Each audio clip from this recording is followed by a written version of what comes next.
subject for this evening is rather more interesting, perhaps, than the title would indicate.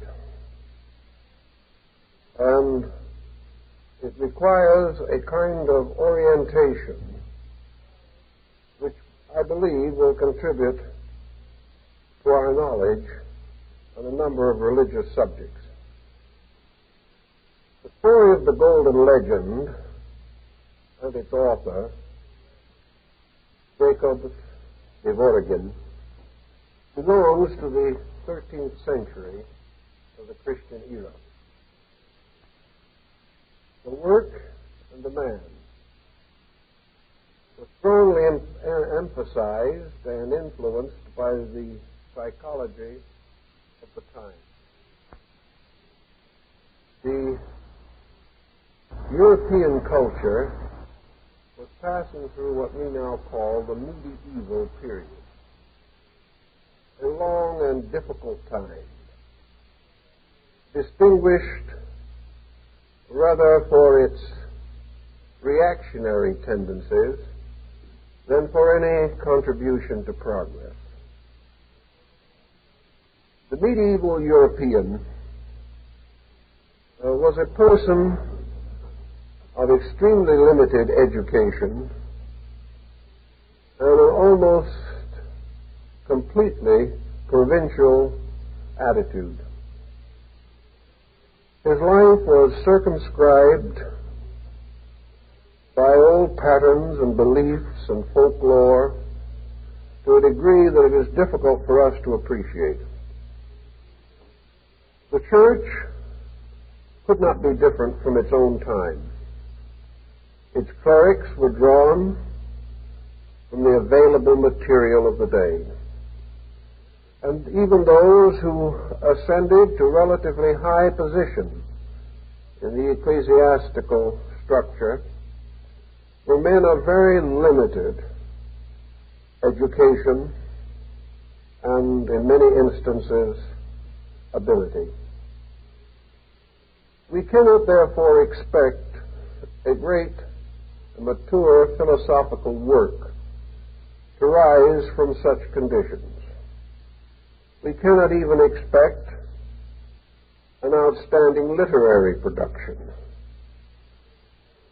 We must recognize that the 13th century European depended almost entirely upon folklore for his moral instruction, for his ethical concepts of life, and for the fulfillment of his hungers for knowledge.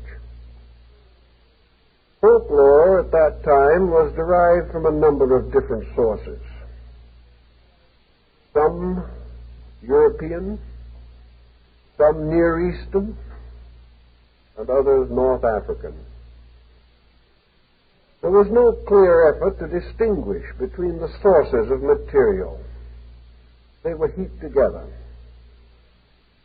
We have a few evidences of what might be termed the learned thinking of that time, and to our eyes, to our comprehension, the scene was most distressing. Yet we cannot say that there was not sincerity or dedication or a great longing to discover a better way of life or to attain a deeper understanding of the mysteries of religion. At that time in Europe, there was only one church. There were splinters in smaller areas, but the burden of Christianity rested with the development of the Catholic Church. And within this church were produced men who were to add greatly to the luster not only of their faith, but of the arts, and to the great contributions that they made, we give natural homage.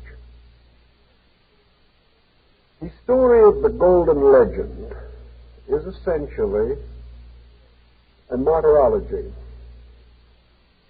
It was a kind of saint's calendar,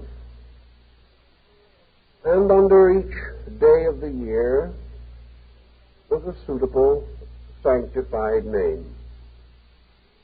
It is obvious that Jacobus, who was a citizen of Genoa, was not too solid in his history. But in all fairness, we should point out that he admitted it. He tells us in his book when he is confused, and that is quite frequently, that he tried definitely to create an inspiring work that would contribute to the well-being of the faithful.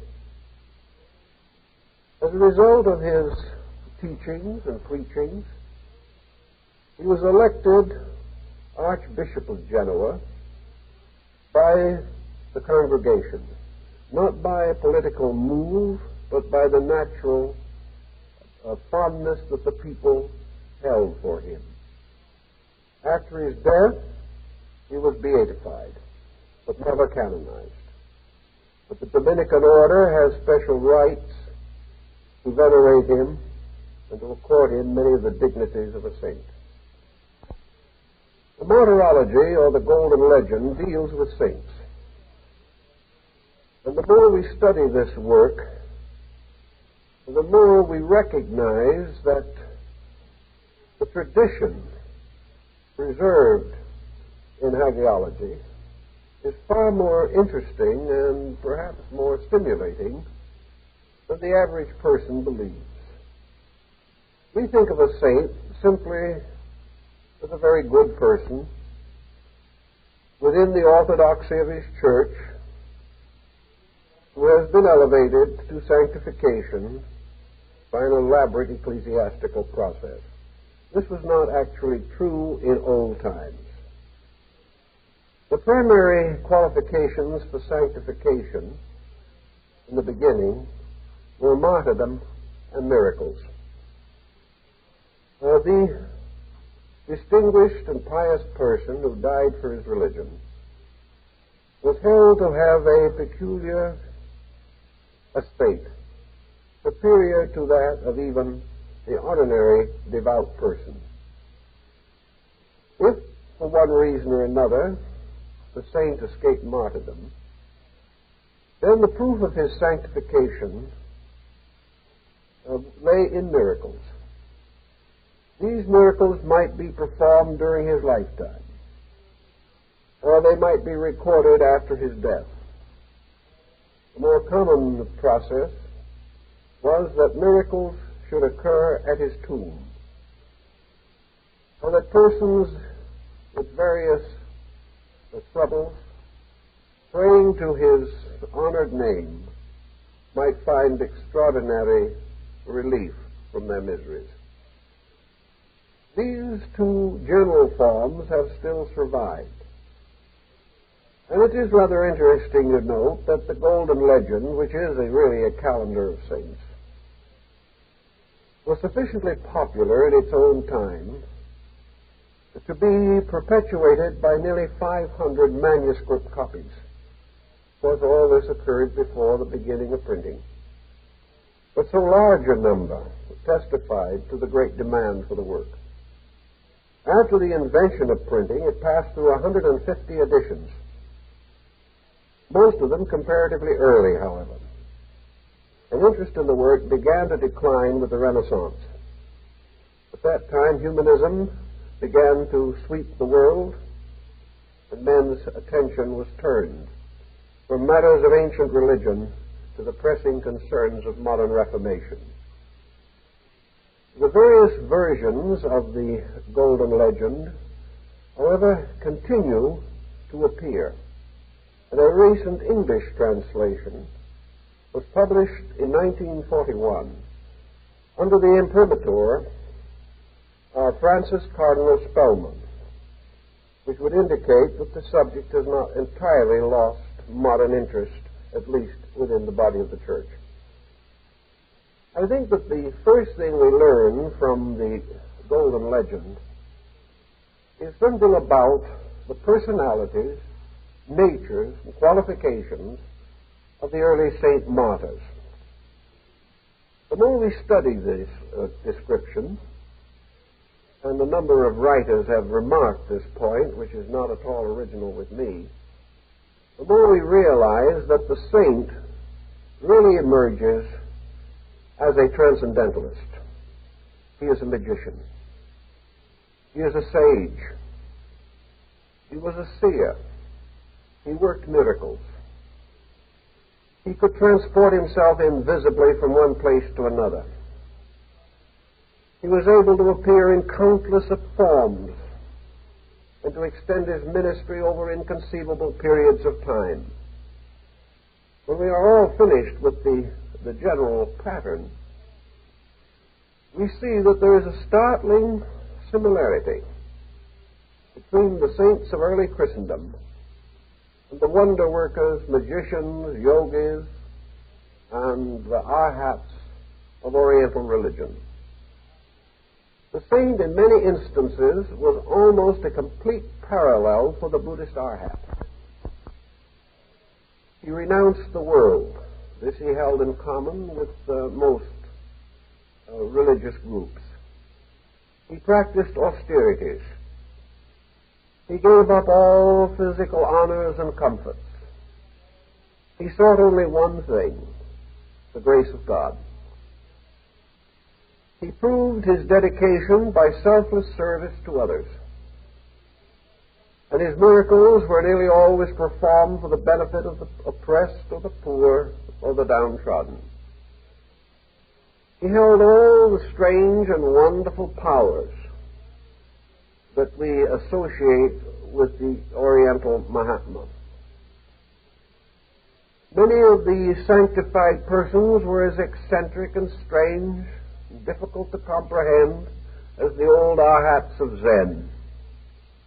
And I imagine, had we any kind of likenesses of them, they would indeed be equally a motley group of rich and poor, wise and simple, who had by one manner of effort or another had achieved that end which all well-disposed persons desire. That was the enrichment and fulfillment of eternal and internal resources.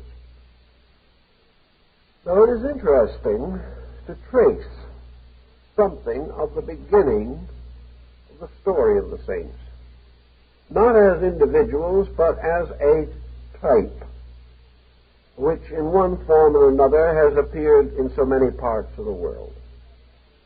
Where did the Christian idea of canonization come from? It did not come from the Old Testament. It was not a common policy of the Orthodox Jews of that time. We find no real trace of it in Greek culture, nor does it show, formally speaking, in any phase of Roman belief. We say, formally speaking, because there is one parallel that may be worth noting, and that was the process of the deification of Roman emperors. A Roman emperor, however, when he was deified, might have his likeness raised as a monument in the city, and he would receive popular veneration and adulation. Some emperors were deified during their lifetimes, and so were some of the Macedonian kings of Greece. But in these instances, deification was largely based upon some heroic incident.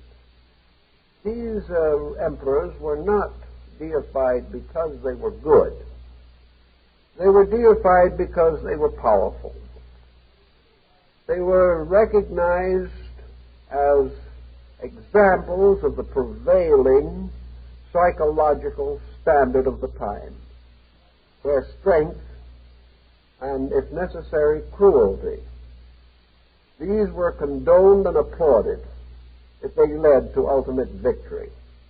If they advanced the destiny of the state, all personal considerations were ignored. Thus, the deification of the emperors, either of the Latin or the North African cultures, really does not cover our point, but it has a bearing on it, as we hope to demonstrate. The saint, as far as we can understand him, certainly appears to be an Oriental importation. The type of person that was venerated and canonized by the early church possessed those virtues that were most applauded among Eastern peoples. This does not mean that the good man would not have been regarded as good in his own country. He might have been greatly beloved. He might have been remembered with extraordinary fondness. But our saint is not just this good man. He was good according to the way of his time. And in many instances, he was certainly a spiritual hero.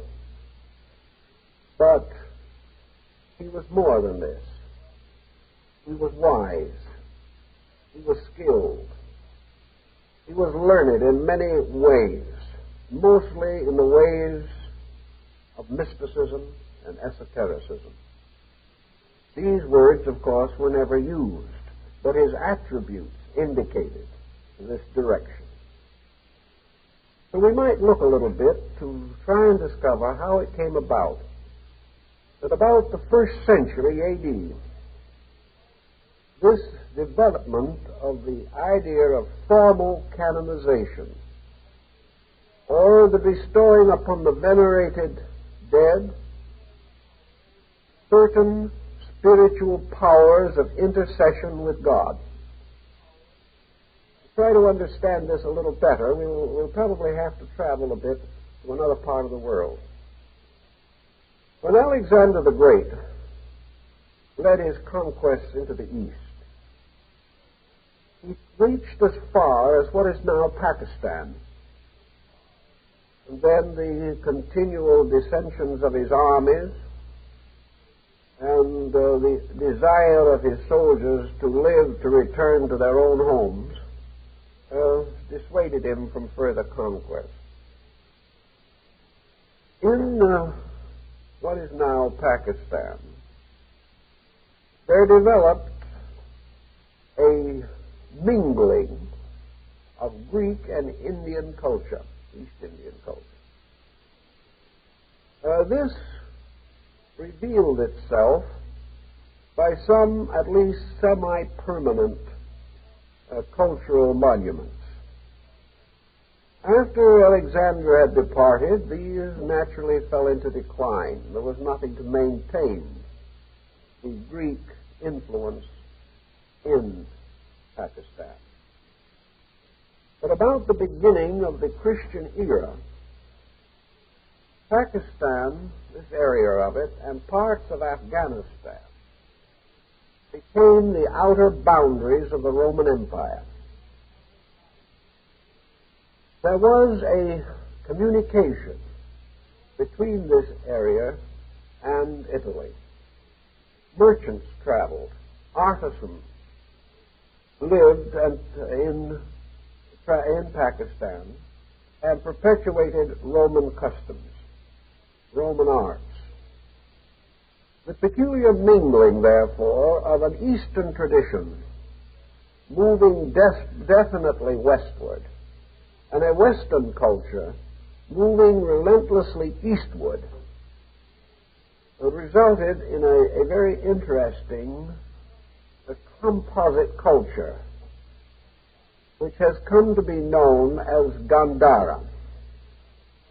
Gandhara was a province or country of no great political importance, part of which is now in Pakistan and part in Afghanistan. From the 1st to the 5th century, the Gandhara enjoyed an extraordinary flowering of art, particularly sculpturing and modeling. Gandhara, during this early period, in the latter part of the 1st and the early part of the 2nd century A.D., also became a great stronghold of Buddhism.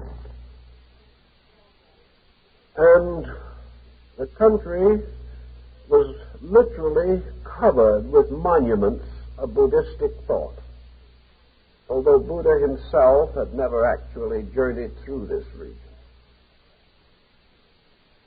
In the early years of the 2nd century A.D., as far as we can learn today, Gandhara produced the first human likeness of Buddha.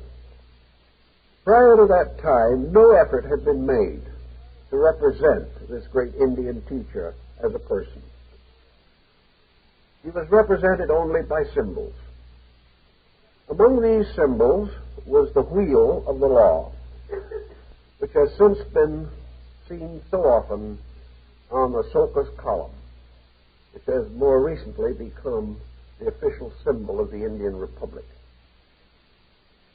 The second symbol associated with Buddha was the teaching chair, where he would be seated discoursing to his disciples. It was a low, throne-like structure, sometimes supported by lions. The third symbol peculiarly associated with Buddha at this period was the footprint,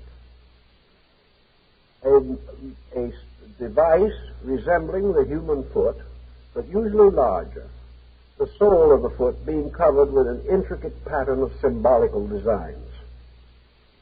If it was therefore considered appropriate to represent Buddha, a congregation of the believers might be gathered about the teaching throne.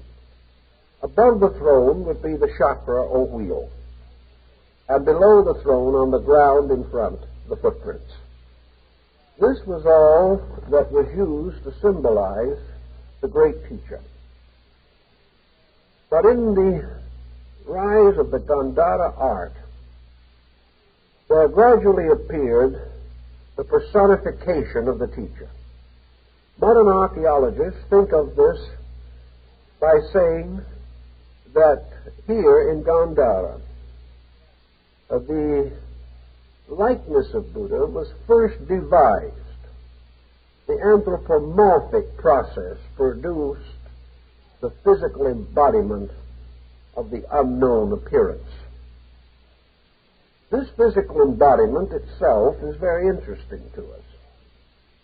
The figures are usually standing, wearing a long and beautifully draped toga. The feet are sandaled, as in the type of sandal found in both Greece and Rome.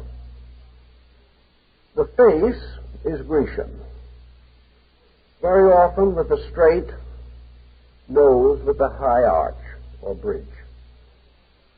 The eyebrows are of Greek arch also, and the hair is arranged as in statues of the Apollo Belvedere or the god of the sun. The only actually distinguishing peculiarities which would divide the Gandhara representation of Buddha from almost any other type of classical Greco-Latin sculpturing were the three peculiar symbols associated with Buddha as a person. One being the urna, or the small coil between the eyebrows, represented almost as a caste mark. The second was the usnisha, or the high protruding dome of the head. And the third was the elongated ears. These were about the only differences that could be found. The question arises, how did these peculiar attributes come to be incorporated immediately into the Gandhara likenesses? Probably from the ancient scriptural descriptions found in the sutras. At this time, the Buddha was represented with long, wavy hair, either in a Greek form or perhaps even suggesting the early hairdress of native Indian princes. At the top of the hair was arranged as a chignon, and there was none of the little tight curls that we see today. The figure was graceful, dignified, and when walking with a group of disciples similarly clothed, the Buddha very closely resembles a Greek philosopher or a Roman scholar. The bodily proportions are said to be largely of Roman extraction, belonging to a somewhat depraved art, following the Roman adaptation of the Greek art. So the rather profane and unromantic archaeologist says that the original likeness of Buddha was a composition or composite of an Eastern deity, perhaps Krishna, a Grecian sun god, Helios or Apollo, and a deified Roman emperor. These were the contributing factors according to modern thinking. Whether this can be justified or not is hard to say, but we must realize that up to 100 years ago, Gandhara art was unknown. It was not discovered until that time. Now it is to be found in some of the choicest collections of the world.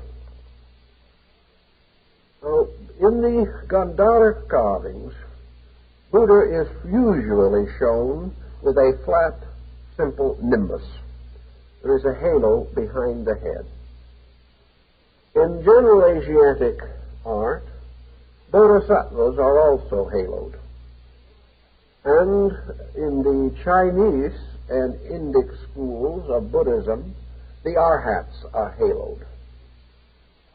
The higher persons of this sublime hierarchy have more elaborate halos, such as the nimbus and the aureole, or the double halo. But with the arhats, it was almost always just a simple disc or circle surrounding the head. Where else is this halo to be found? Possibly in parts of India associated with the deities. Very little evidence of it anywhere in the Near East or in Europe. It would seem, therefore, that the artistic exchange between the Roman Empire and Gandhara may have strongly influenced the selection of the Buddhistic type for the identification of saints. There seems to be really no other way in which we can trace all the elements of the pattern.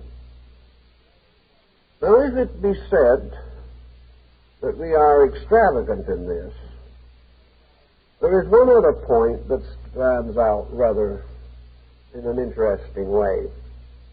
In the Golden Legend, the 27th of November in the saint's calendar is assigned to the Saint Josaphat. A study of the account given in the Golden Legend is very interesting. For while it is highly Christianized, the facts seem to shine through. Once in a very distant region, not quite geographically identified, there was a king. And this king had an only son. And when this son was born to him, the wise men came and told the king that his son would either be a ruler of the world or a great teacher of mankind. The king, greatly disturbed at the possibility of his son taking religious orders, therefore built a palace. And here he kept his son away from all the common sights of mankind. Age, sickness, death were never seen by this young prince. He lived in luxury and wealth and joy and happiness. He made a very brilliant marriage to a very beautiful princess, and it seemed that his life was assured. But in this occasion, the saints, the angels, and of course, according to the golden legend, Christian teachers, reached this young man and revealed to him the sorrows of the world, how all worldliness was vanity, and why he should devote his life entirely to preaching the true faith.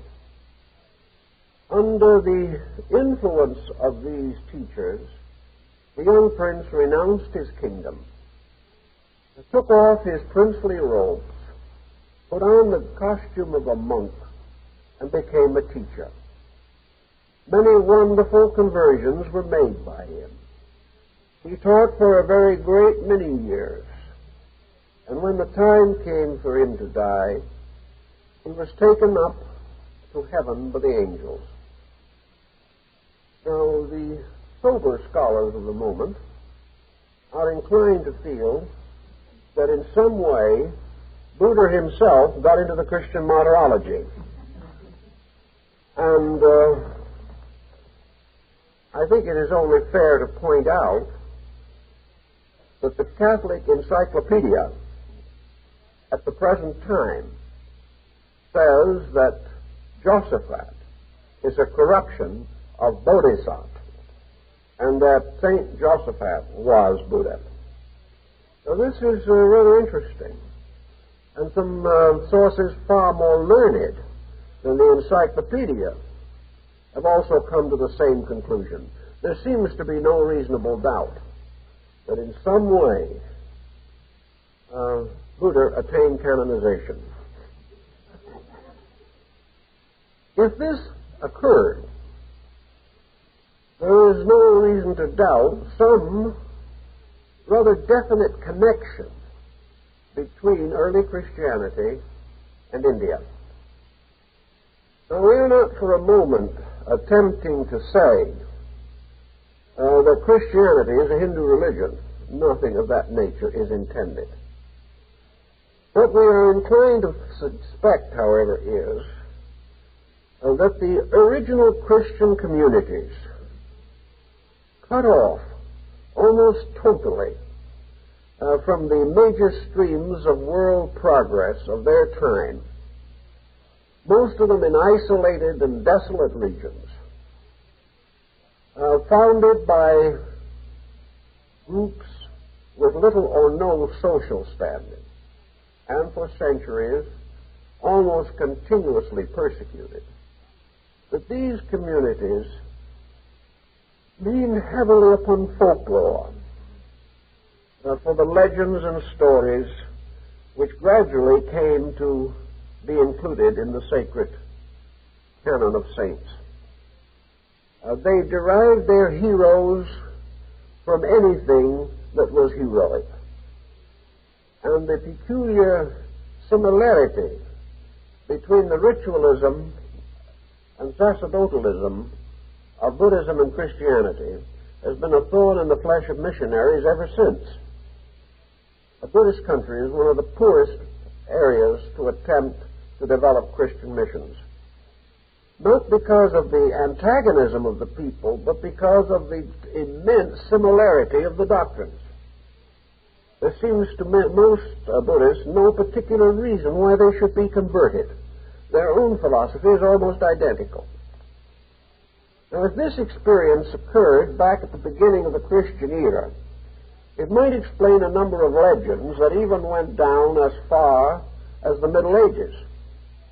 The legends of the great Christian empire of the East, for example, governed by John the Presbyter. It was believed that from the very earliest times, this great Christian empire had flourished somewhere in Gobi or in the northern Himavad, and that the teaching given to the people there was identical with Christianity. Well, Christian missions were not established that early, even though the Nestorians did reach China at a comparatively early date. So it's very possible that in Asia Minor there was a mingling of traditions and a meeting of minds. United already to Europe by the Silk Road, Asia was sending its silks and brocades to make garments for the Roman empresses.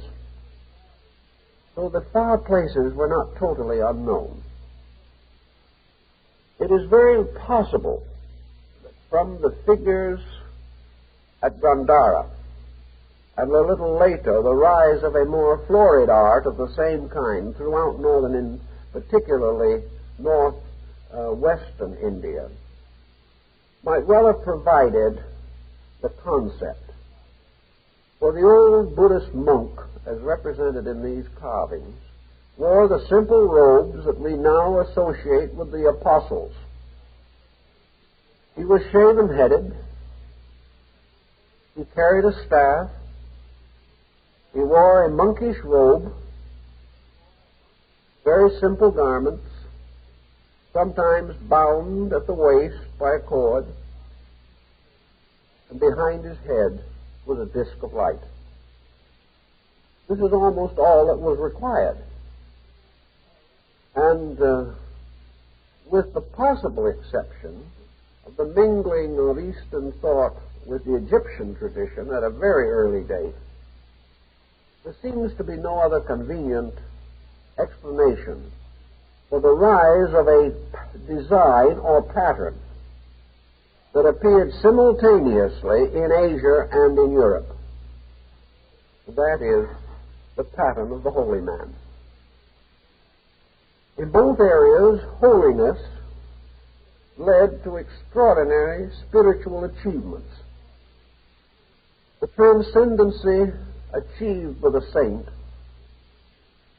became the basis of a new kind of heroic being. Some of the philosophy of this may have been derived from the Greeks, but not the appearance. The Greeks also had their heroes. But again, the heroes were largely men of valor. And deification might come by the individual being picked out of the material world, carried to the heights of Olympus, there to mingle with the gods, and perhaps have his image or likeness translated to the stars. These legends existed. In the Greek initiation rituals, it is known that the hero represented the self-disciplined person, the individual who had transcended his own ignorance and had dedicated himself to the universal good of others. This dedication to the universal good certainly permeates the Golden Legend, although some of the expressions of it are extraordinarily crude. Another interesting possibility arises in the case of the sanctification of St. Catherine of Alexandria. Here again we have almost certainly a pagan borrowing. From the story as found in the Golden Legend, we must be inclined to suspect that St. Catherine is nothing but a Christianizing of Hypatia of Alexandria. The life description given in the Golden Legend clearly states that this, for them, Christian maiden was extremely learned in philosophy and the mathematics, was a great scholar, and was probably the most learned woman of her time. At that time, there was only one woman known in history that corresponded to such a title, and that was the daughter of Theon the mathematician, the head of the Neoplatonic school of Alexandria. She was the close friend of Bishop Synesius, who also had an interesting part to play in the strange mixing and minglings of early Christian and non-Christian traditions. Synesius was appointed bishop after the church had agreed to permit him to keep his wife and live with her. He refused to give her up. But they were in such desperate need of a good bishop in that region that they agreed to his, shall we say, eccentricity. Synesius also required that the church should say clearly at all times that the new bishop was a Christian in the performance of his duties, but that in his heart he would always remain a pagan. This they also agreed to do. They must have been right short-handed in those days. Dionysius was a friend of Hypatia and frequently consulted her on important matters of both religion and science. And it is said that through her assistance he was able to produce advanced forms of water clocks and other means of measuring time. Now, the truth of the matter is, of course, that Hypatia never became a Christian. In fact, she was a pagan martyr who was killed by Christians. Here we have a case that is not too dissimilar, though not entirely parallel, with that of Jeanne d'Arc. In the case of Hypatia, she was dragged through the street by a frantic group of ignorant and bigoted monks.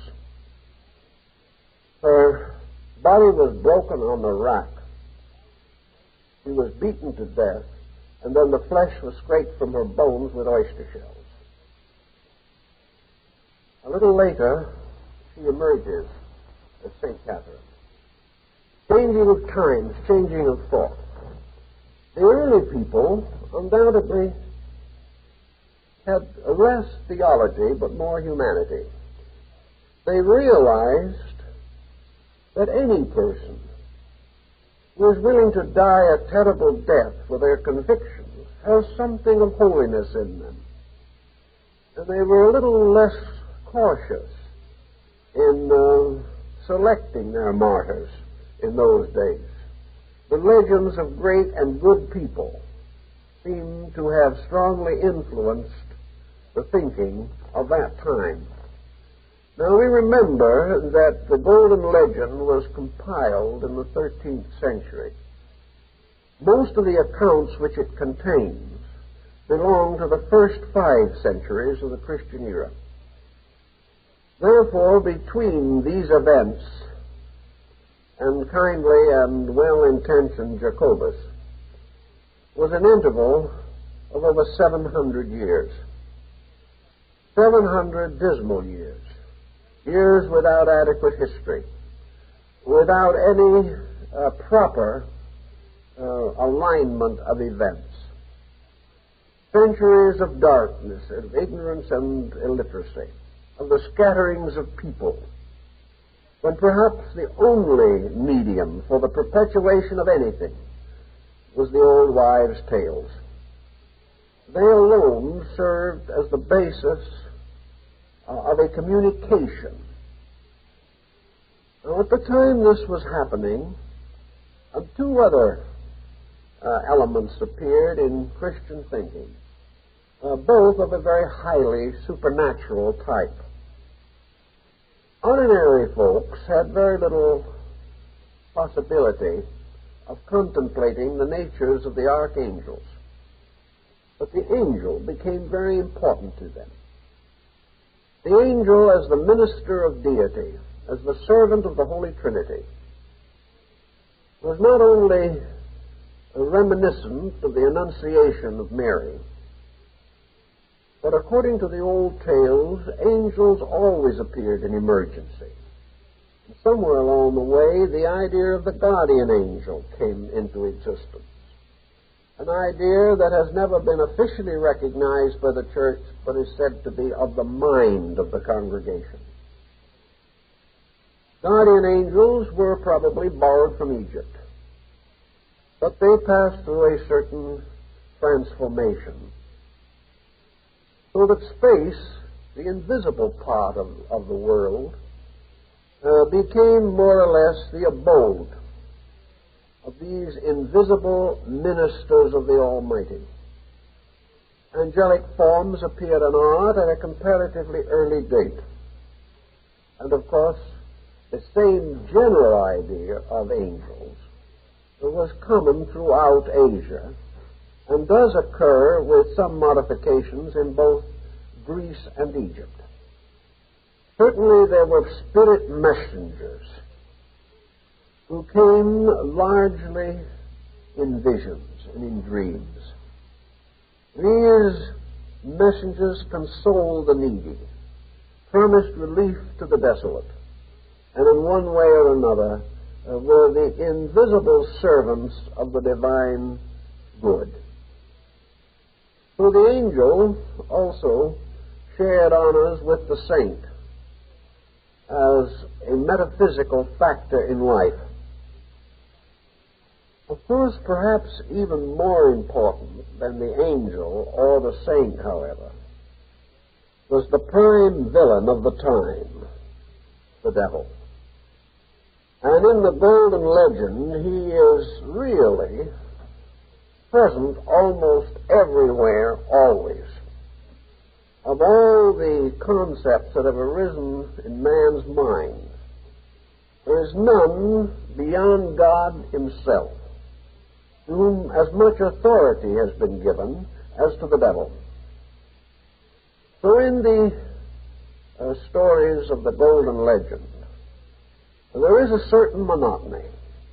For all the various episodes are more or less impelled by satanic intervention. Whenever anything evil was to be done, the devil was always back of it. It was the devil who hardened the hearts of Roman emperors. It was the devil who devised incredible means to torture the sanctified. So if the people of that time, simple folk that they were, had faith in good on the one hand, they had fear of evil very strongly implanted in their consciousness. The devil might appear in almost any guise. He might be a beautiful maiden leading some young swain astray. He might take the form of a beloved bishop and preach false doctrines. He might even appear to be a saint, but always somewhere there was evidence of his cloven hoof. The devil took on all kinds of forms, but always for one purpose only, to lead men away from the truth. Now this devil is likewise comparatively missing in most of the religions that led up to Christianity in the West. There were evil gods, but never did they develop such extraordinary ingenuity as after they had been Christianized. The devil took on every face and likeness, and to the devil was blamed anything which in any way reflected against the honor of the faith. The devil was a combination of some old Jewish elements, though they were not nearly as exaggerated, and other folk beliefs and primitive faiths of people. The general tendency was, in early Christianity, to make devils out of the gods of non-Christian people. This was understandable, perhaps because of the persecutions that the early Christian community suffered. But the real devil, as he appears in the Golden Legend, is far too advanced and sophisticated a character to merely be the result of accidental selection. He was more than the building of a myth. He emerges gradually as a principle so clearly defined that he may very well be termed the adversary. This adversary plagued everyone, plagued the saints, tempted Jesus. This adversary was ever present in the medieval consciousness. It was not uncommon to carve likenesses of devils on the backs of pews to remind people of evil even while they were worshiping. It was assumed that almost all mental disease was demoniac possession, and it was treated largely by exorcism. anything that was strange or difficult or uncomfortable or unpleasant or disconcerting had an imp behind it somewhere. There was no concept among these people that they might be the devil, that their own conduct, their own attitudes might be the cause of their misfortunes. Everything that was good came from God. Everything that was bad came from the devil. And the only way to escape from evil was through the intercession of saints, or through calling upon the pious to stand as hostage for the delinquent soul. The little fragments of this show up in Egyptian mythology, but we are still dealing with something more organic, something more basic. It's almost certain from the reading of the Golden Legend that the devil is merely another version of the Indian deity Mara, or sometimes referred to as Yama. It was Mara and his host of temptations that sought to disturb Buddha at the time of the Enlightenment. It was Mara who cast the glamour of unreality upon all existence. It was Mara that was responsible for the rise of egoism in man. Thus, Mara became a symbol of mundane conditions, perhaps similar in concept to the idea that Caesar became the emblem of the false god. Caesar being merely the symbol of temporal power, of human ambition, and of the corruption resulting from selfishness. So it seemed quite reasonable that this devil that was everywhere always could only actually represent an attitude toward life that was essentially unreal. Our forebears in those early days did not rationalize this, but there still is abundant evidence that in their psychology they were at least subjectively aware of this principle. They did not know the answers as we know them to some of these problems, but they were aware that the devil represented a common enemy. And they also realized that the only escape from this enemy was the constant contemplation of spiritual realities. That in the time of all emergency, man must choose between good and evil. Good represented not only by God, but his saints and his angels. Evil by the demon and his minions. And for every saintly quality there was an infernal counterpart. And just as God ruled in the heavens, so Beelzebub, prince of the dead and of the devils, ruled in the underworld. The underworld had its equivalent of archangels and angels and saints, but they were all infernal, negative, inverted reflections of the spiritual truths. Thus, evil was good perverted. Evil was nothing more than the victory of selfishness over truth, over reality, over the divine plan of things. Men were being constantly tempted to accept false values. And these false values were finally summed up in the old virtues which the saints sought to exemplify. To escape from the devil, man had to renounce the world. This was good Hindu philosophy, good Buddhistic philosophy, good Chinese morality. The devil, therefore, became a kind of an embodied adversary. For whichever way man turned and however he tried to do good, evil was ever nigh unto him. Every force that he possessed, every faculty that existed within him, every sensory perception had two faces, a face of good and a face of evil. Use always suggested abuse. Abuse always corrupted use. Power became the basis of persecution and tyranny. Man could never depend upon himself.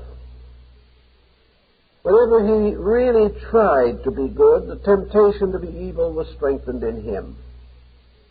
His very efforts were his undoing. And he could only turn and beseech heaven to save him from this intangible mechanism that closed in upon him constantly, this misuse of his own natural powers. In the golden legend, the devil hardened the hearts of men. It is illusion, it is selfishness, it is arrogance that hardens the hearts of men. When we contradict a man, he becomes angry, not because we are wrong or he is right, but because we have contradicted him, and a flare of hate arises within him. When we come to some conclusion contrary to that of our neighbor resents us. Again, it is selfishness, it is egoism that cannot bear to be corrected. It is a wise person indeed who will permit himself to be challenged without becoming angry. Everywhere in this world, as we live in it today, we can see the relentless process by which everything that we thought would accomplish good has gradually been corrupted. We see every discovery exploited. We see every invention used to hurt rather than to help.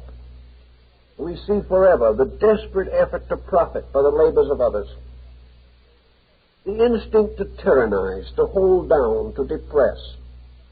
The flaring into hate which we express to anyone and against anyone who seeks to escape from the little prisons we have built for them.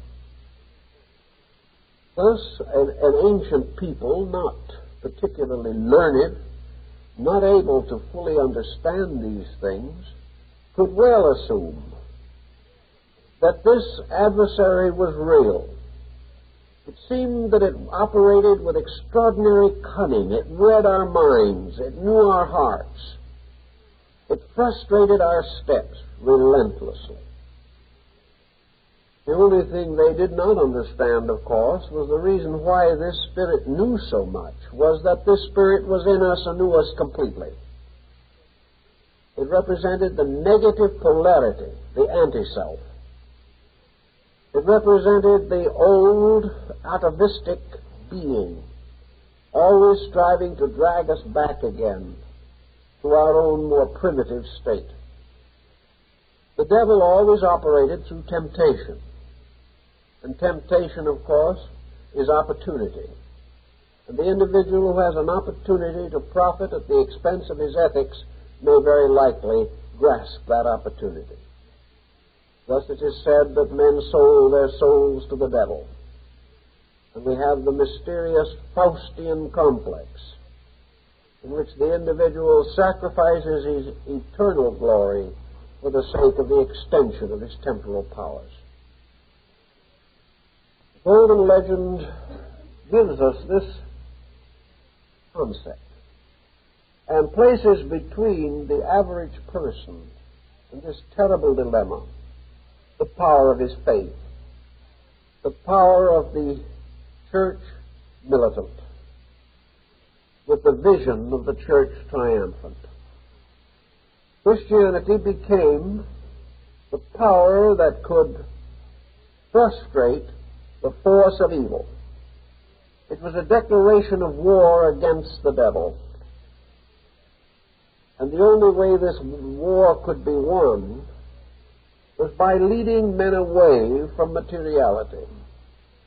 For whether it was in Asia or in the West, there's very little difference in the motivation. It was always the same, the effort to find security, serenity, spiritual strength. In the Christian martyrology, however, all these virtues were bestowed by the grace of God. It was not assumed that the individual could save himself. And this was, of course, the great line of differentiation between Eastern and Western thinking. In the West, man could not win by himself. He could only go a certain way. And even in this part of the journey, he had to receive the continuous support of guardian spirits, of venerated saints. And he had to know in a mysterious way that the very Holy Trinity itself was aware of his emergency. Thus, in the Christian version of this problem, deity also takes on a new likeness. Deity becomes the personification of principles, even as the demon becomes the personification of vice.